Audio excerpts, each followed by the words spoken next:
Hello दोस्तों, कैसे हो आप सब। मुझे बहुत से लोगों की रिक्वेस्ट आई कि मैं मुस्लिम्स पर और वीडियो बनाऊं।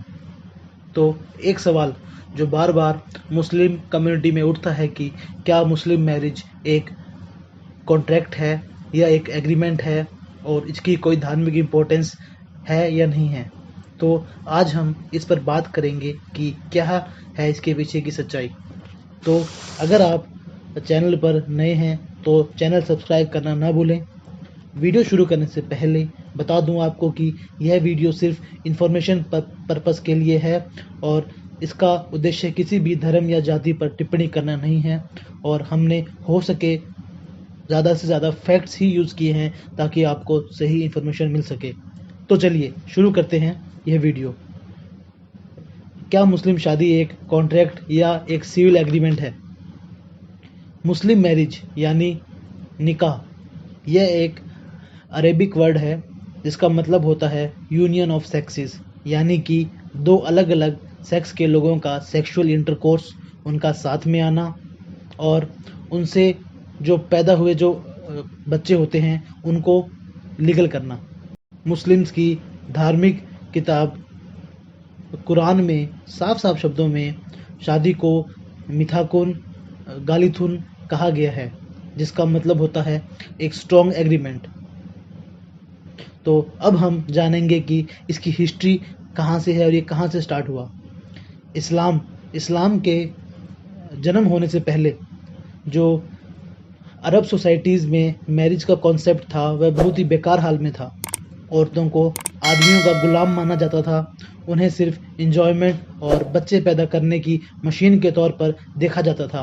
उनके पास खुद के कोई अधिकार नहीं थे, उन पे बहुत सारे अत्याचार होते थे और हस्बैंड्स के पास अनलिमिटेड पावर्स थी कि वो कभी भी किसी को डाइवोर्स कैसे भी दे सकते थे और आदमी चाहे कितनी भी शादी कर सकता था, उन पर कोई रोक नहीं थी।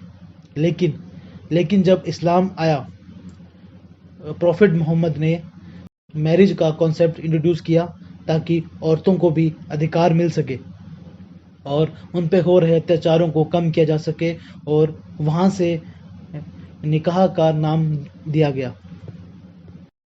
ऐसा इसलिए क्योंकि इससे पहले ऐसा होता था कि औरतों के साथ सेक्सुअल इंटरकोर्स करके उन्हें छोड़ दिया जाता था और जो उनसे जो बच्चे पैदा होते थे उनकी कोई संभाल नहीं होती थी। तो इसलिए प्रॉफिट मोहम्मद ने मैरिज का कॉन्सेप्ट इंट्रोड्यूस किया। इसमें दो चीज़ें कही गई। इसमें ये कहा गया कि हस्बैंड अपनी वाइफ को या तो कुछ पे करे या फिर पे करने का प्रॉमिस करे, जिसे महर या फिर दुआर भी कहा जाता है। और दूसरा, इसने आदमियों के लिए अनगिनत बीवियों पर रोक लगाकर सिर्फ 4 बीवियों तक सीमित कर दिया। अगर रोनाल्ड विल्सन के शब्दों में कहें तो निकाह वह सिविल कॉन्ट्रैक्ट है जो सेक्सुअल इंटरकोर्स और उनसे हुए बच्चों को लीगल करता है। अगर हिदाया के शब्दों में कहें तो निकाह एक कॉन्ट्रैक्ट है जो दो लोगों के मिलन से हुए बच्चों को लीगल करता है। एक case Abdul Qadir versus Salimun and others में जस्टिस महमूद ने साफ साफ शब्दों में मेंशन किया कि मोमडन्स में शादी एक रिलीजियस प्रोसेस ना होकर प्योरली एक सिविल कॉन्ट्रैक्ट है। वहीं बहुत से जजेस ने इसे प्योरली सिविल कॉन्ट्रैक्ट मानने से भी इनकार किया है।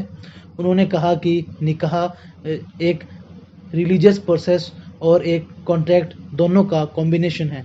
एक केस अनीस बेगम वर्सेस मोहम्मद इस्तफ़ा ने निकाह को religious process and civil contract का कॉम्बिनेशन भी बताया है। अब सवाल ये आता है कि इसे सिविल कॉन्ट्रैक्ट बार बार इसे सिविल कॉन्ट्रैक्ट क्यों कहा जा सकता है।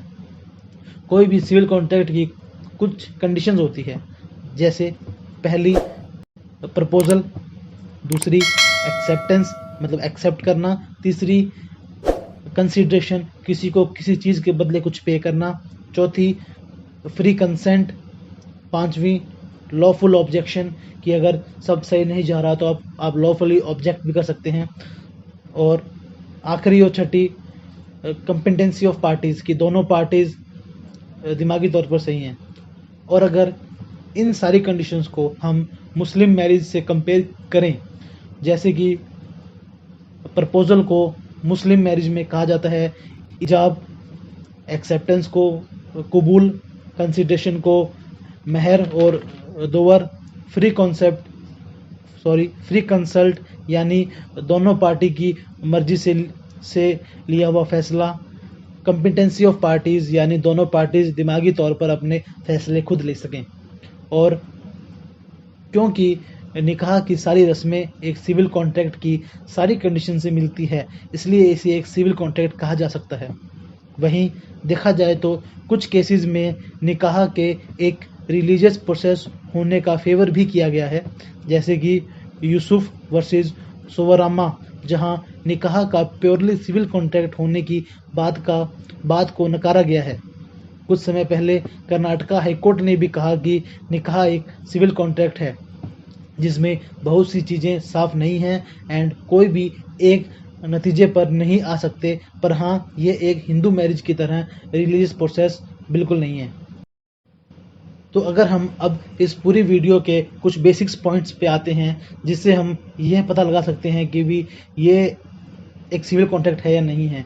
पहली बात, जो शादी के लिए मुस्लिम्स में जो वर्ड यूज़ होता है निकाह, उसका जो मतलब है वो मतलब है sexual intercourse and legalising of child, मतलब कि सेक्सुअल इंटरकोर्स और उससे पैदा हुए बच्चों को लीगलाइज करना। दूसरा, कुरान में भी शादी को एक स्ट्रॉन्ग एग्रीमेंट कहा गया है। और तीसरा, एक सिविल कॉन्ट्रैक्ट की जो कंडीशंस होती है वो सारी कंडीशन मुस्लिम मैरिज की कंडीशंस या फिर उनकी रस्मों से सब मिलती है। और उसके अलावा बहुत से केसेस में कोर्ट ने भी ये कहा गया है कि मुस्लिम मैरिज एक सिविल कॉन्ट्रैक्ट है। पर वहीं उसके अपोजिट में कुछ केसेस में ये भी कहा गया है कि मुस्लिम मैरिज सिर्फ एक सिविल कॉन्ट्रैक्ट न होके एक रिलीजियस प्रोसेस, एक सैक्रामेंट और सिविल कॉन्ट्रैक्ट दोनों हैं। अगर मैं अपने विचार रखूं तो मैं हमेशा फैक्ट्स पे बिलीव करता हूं, क्योंकि फैक्ट्स वो है जो सच्चाई है। हम ये जरूर कह सकते हैं कि जो मुस्लिम्स में जो शादी है वो एक सिविल कॉन्ट्रैक्ट से स्टार्ट होती है और फिर वो बढ़ते बढ़ते उस लेवल पे पहुंच जाती है जो और धर्म और जातियों के मुकाबले बिल्कुल कम नहीं है, क्योंकि उनमें भी उतनी ही भावना, उतना ही प्रेम बिल्डअप हो जाता है जितना और बाकी जो धर्म और जातियों में होता है। तो इसे सिर्फ एक सिविल कॉन्ट्रैक्ट उस बेसिस पे नहीं कहा जा सकता, बट अगर हम कंडीशंस देखें, जो फैक्ट्स देखें, उस बेसिस पे हम कह सकते हैं कि एक सिविल कॉन्ट्रैक्ट है, बट कहीं ना कहीं इससे कुछ ज़्यादा भी है।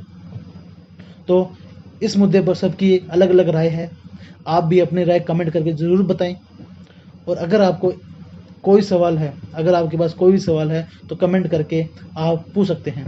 और अगर आपको यह वीडियो अच्छा लगा हो तो इसे लाइक करना ना भूलें, इसे शेयर जरूर करें अपने साथियों के साथ में, ताकि उन्हें भी इसके बारे में पूरी जानकारी मिल सके। धन्यवाद।